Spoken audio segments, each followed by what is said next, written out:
Good morning. It is 11:15 a.m. on Sunday, July 14th, 2019. I'm Christiana Ellis, and I just got up. This is 5 more minutes. So I was up late last night playing Dungeons and Dragons, but today it's Sunday, so I'm continuing my rewatch of Gravity Falls with Season 2, Episode 12, A Tale of Two Stands. Big backstory exposition info dump. But it's all good stuff because I think it's stuff that we are desperate to know. Sometimes expedition can become what we call an info dump when it's hard to get through, or it's information that we may need to have to understand what's going to happen, but wasn't necessarily questions that we had ahead of time. But boy, this one, finally learning Stan's backstory and answering the mystery of his brother and the author and all of that stuff is definitely stuff we've been wondering about, right? Like, we got the first half of the answer to the... So, very first episode introduces this mystery with Grunkle Stan and the strange room behind the vending machine. And, we've wondered ever since what was going on there. And we got a peek of it last time, but today, in this episode, we really get all the answers. And it's interesting to think about, I think. First of all, I find this backstory and explanation very satisfying in one respect, and frustrating in exactly the intended way in the other respect, which is to say, all of the answers make sense and are good and interesting, but of course we are left with unresolved emotional issues still between the Stanley and Stanford, right? And so having that be unresolved and continuing source of tension as the season progresses is all very good stuff. So, of course, we picked up after the last episode left us with the author emerging from this portal that Stanley had created, Stan we knew had created, and it being revealed that it's kind of a it's like, did Mabel do the right thing? Well, slightly complicated. Turns out that the Stan we knew did have good motivations in terms of he was not trying to end the world or anything. He's trying to save his brother. And so that's something worth trusting. But as we learn in this one, it turns out that is actually nonetheless still very dangerous. And so he did put a lot of people at risk by doing it. And so that's why, when Stanford comes out, he's initially still very upset. So having just been rescued by his brother, we are perhaps expecting a tearful, happy reunion, but instead, Stanford is angry. He is angry at, Stanley, our Stan, for risking the universe by restarting this incredibly dangerous machine. And it is something that we still don't fully understand. I think is intended to be a little bit frustrating for us in terms of why is it such a big deal. And of course that develops as the season progresses. But in any event, this is such a great evolution of the mystery. When you have a mystery show and you need to be able to provide some answers, but having those answers really just provide kind of more questions and you want to know more and it goes deeper and all of that is something that a lot of shows struggle with, right? And I think from a storytelling perspective, sometimes there's a tendency to do, this is a term referred to alongside J.J. Abrams a bunch, the mystery box, the idea that you have introduced a mystery that's a tantalizing question and you don't necessarily know the answer when you're writing the story.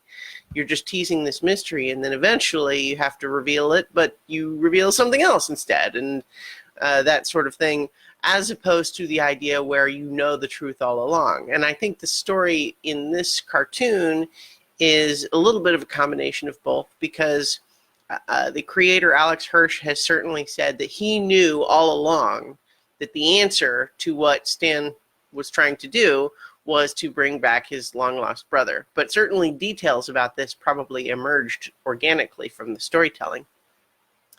In any event, we begin with the brief flashback of the two kids together, the brothers Stanley and Stanford, a team, one the smart but slightly insecure one, the other the tough, maybe a little dumb, but fearless brother, and they're a good team.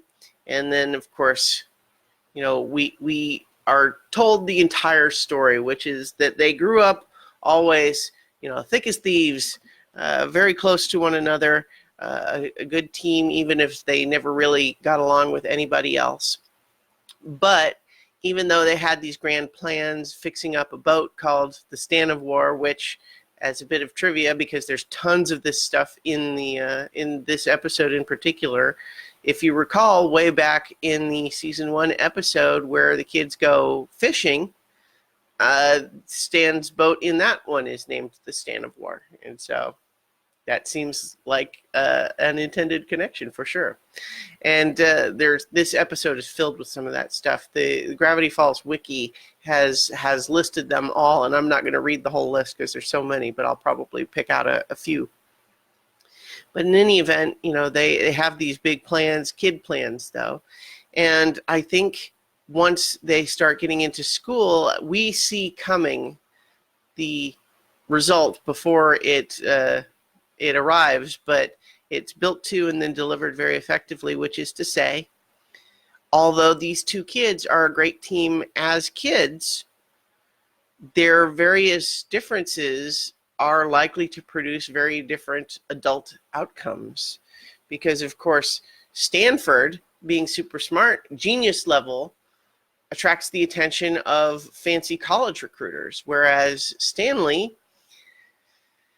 he's kind of a huckster. He likes adventure, but he's not too good with the book learning, and he's not likely to have that same degree of success. And so it seems clear that in order to live up to his full potential, Stanford would have to leave Stanley behind in a way. And this has made Stanley the insecure one for the first time in their lives, and this is something he is not well suited for. He doesn't really understand how to process those feelings, whereas Stanford has always kind of felt like this is vindication for him. He's always been the uncertain one, and now he's getting rewarded for what he is and being told that he's great and having a great future, and so it's all good for him. But all of a sudden for Stanley, it's all down, right? He's being told you're never going to amount to anything. Your brother is the good one, and he's going to leave you behind. And so without wanting to defend his actions per se, we can certainly understand why he would be feeling upset and anxious about all of that. And so it's interesting to consider if we think that Stanley is a reliable narrator when he describes going in to see the experiment and accidentally wrecking his brother's science fair experiment. Now, we could take that at face value and say that, he's certainly still responsible. Maybe he should have said something, but didn't. He tried to cover it up. Literally, he puts a sheet over it. As opposed to the idea that maybe he did actually break it on purpose, as he's accused of, and that he is just kind of finessing the truth as he tells the story. I don't think it matters a whole lot either way, because I think that Stanford would assume that it was deliberate regardless of the truth, because frankly that seems very plausible, right? He's always been kind of a cheater, and we knew he was upset, and he, even in apologizing by accepting blame for breaking the machine, he tries to immediately spin it as, hey, but silver lining, now we get to do treasure hunting, right? But instead, his brother is furious, his parents are furious because it's made clear that they expected to get millions of dollars from Stanford's genius, and now that has been taken away. So Stanley's kicked out of the house, with specifically this idea that you cost our family millions of dollars and you'll never amount to anything. And so we can see there the seed planted for Stanley constantly having all of these get-rich-quick schemes and things that have led him, it leads him to become a huckster salesman all over the country and even the world. And we learn he keeps getting banned from various states. He's gone to prison in 3 different countries, and we can see that he's trying his get rich quick, but he's not really getting much traction. He's having a hard time, but that explains all those fake IDs we saw, with the kids in his office. And then eventually we catch up with Stanford, who goes to Backup S'more University, which is fun, but he still excels there. He's advancing his science. He makes a friend of Fiddleford McGucket, which we learned about in the Society of the Blind Eye episode. And then he eventually decides to study anomalies and moves to Gravity Falls, where more anomalies happen than anywhere. And this is where we learn, he invented the journal, started the journals, and he cataloged all of these things. And Dipper is so excited to hear about all of this. And then, Stanford begins to believe that, there's some sort of an extra dimensional influence. He's going to build a portal to help study that. McGucket is helping him, but then there's an accident, and McGucket is briefly pushed through to have his head stick through the portal. And as he comes back, he is sort of not himself, and we can imagine that this is perhaps part of his descent, in addition to him memory erasing himself. Just as far as the foreshadowing goes, in what he says when he comes out, is he speaks a brief phrase backwards, which is part of the ciphers and the cryptograms that the show has always been doing, and I'll talk more about that in a minute. But he basically says backwards at a coded message that eventually, when uncoded, says Bill Cipher Triangle. And then he also says the strange refrain, when gravity falls and earth becomes sky, fear the beast with just one eye. And then, of course, the creature that we know that has just one eye is Bill Cipher, of course. And so there's a little bit of just a sneak preview of some stuff to come there.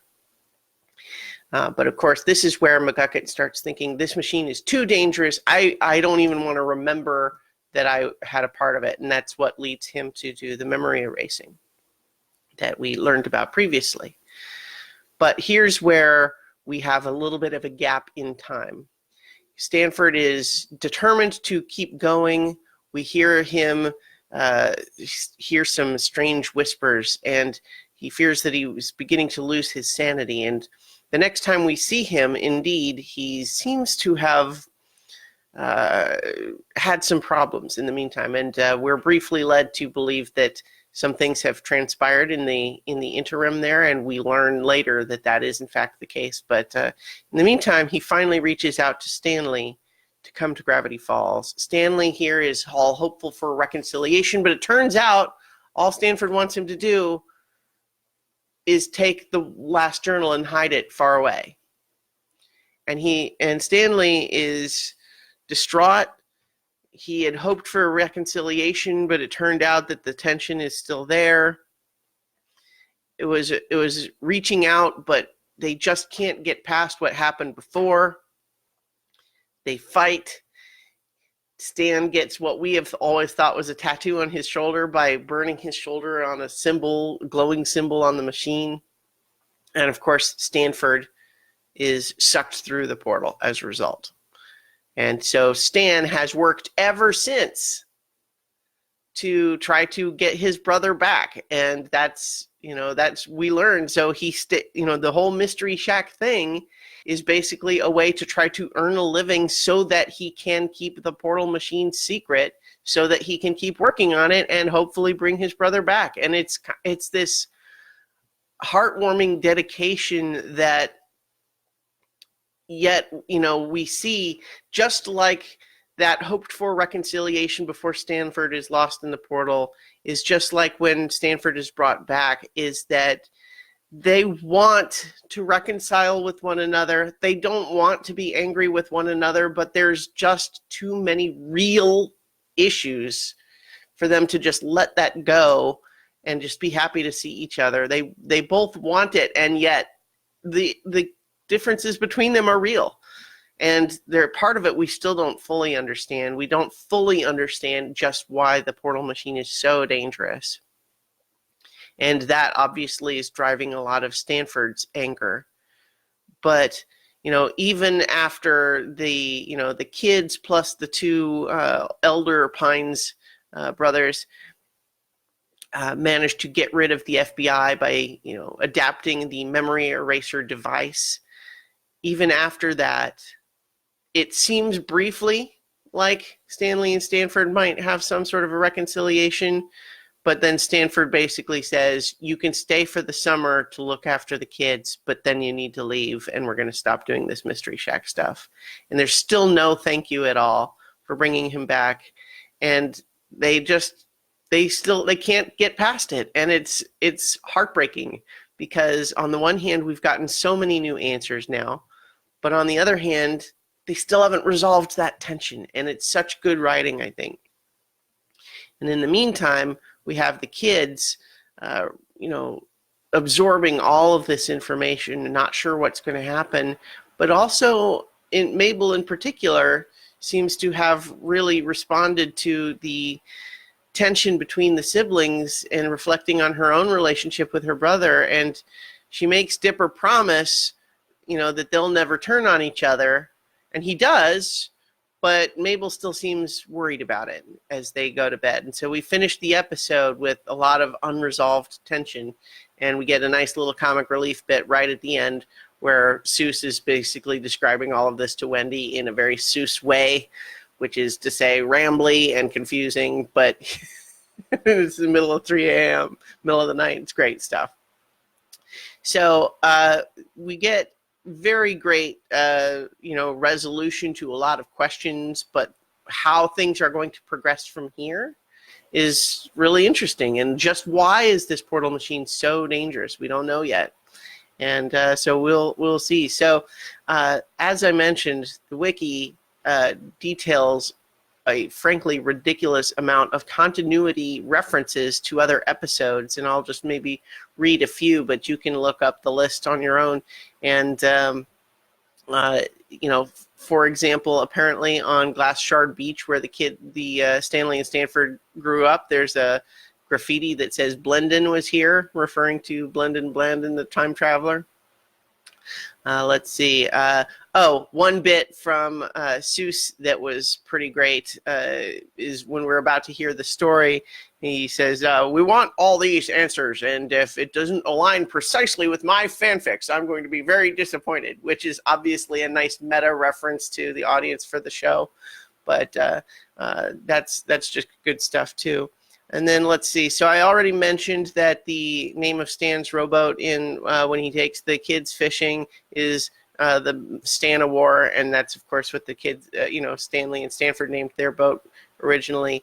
Apparently, one of the silly curses that Grunkle Stan has said in the past is "hot Belgian waffles," and apparently, next to the Pines family pawn shop where he grew up, one of the stores is called Hot Belgian Waffles. So that's kind of fun and silly.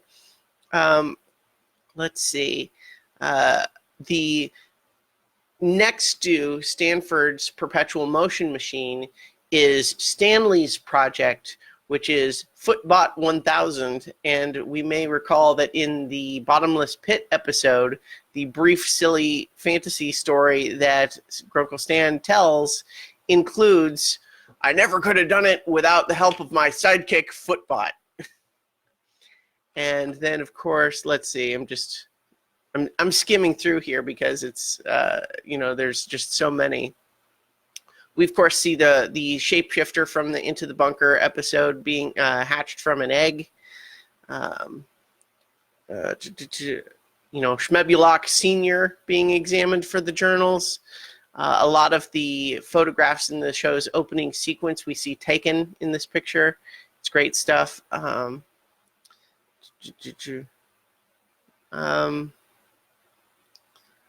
The Stan Vac was a sales product that we saw in the dream sequence in our last Bill Cipher episode with Stanley. We see that in his hotel room when he gets the postcard. When he goes, when he still hasn't decided to open the Mystery Shack yet, and he goes to the convenience store, it's the same one, the haunted convenience store from The Inconveniencing, except that those two old people who run it are still alive and still there. And we also see that out front of their store are unruly teenagers, which sets up their hatred of teenagers, which leads them to haunt the store. All these sorts of things. And so, and also a very silly one is that when Stanford is reading the very real report to the mind-wiped FBI agents, he's actually looking at drawings from Mabel. And we may recall that just a couple of episodes back in the Love God, we see one of the couples that Mabel brings together is a snake and a badger. And so now we see the result of their love is a drawing of the Snadger, which is a half snake, half badger. Very silly stuff like that.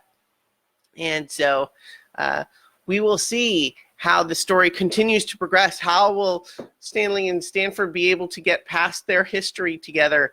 Will Mabel and Dipper ever turn on each other like their older relations did? And of course, as just a brief random bit that I'll go ahead and tell you doesn't ever get resolved, in this whole flashback, we don't see any evidence whatsoever of the Pines sibling that actually is Dipper and Mabel's grandfather. So at one point Stanley says to Stanford, "These are Shermie's grandkids." Presumably Shermie is like their brother, but we never saw him, and it's just weird that the show just chooses to not introduce that character at all. I suppose this episode was already longer than average, so anyway. It's not really important. But I'm going to go ahead and leave it there.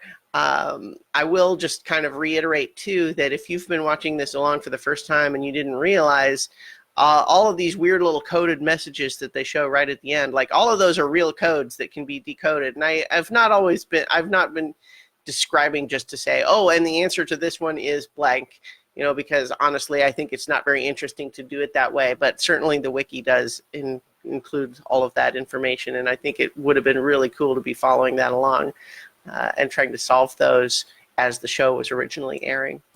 Anyway, I'm going to go ahead and leave it there, but I'll continue next week, on Sunday with the next episode, which is Dungeons, Dungeons, and More Dungeons. And it's got some nice Dungeons and Dragons references, which I appreciate, and it's interesting, actually. It'll be interesting to rewatch because since the last time I watched this, I've myself gotten into Dungeons and Dragons, which I had not done the last time I saw it, so that'll be fun. In the meantime, I'll talk to you all tomorrow for 5 more minutes.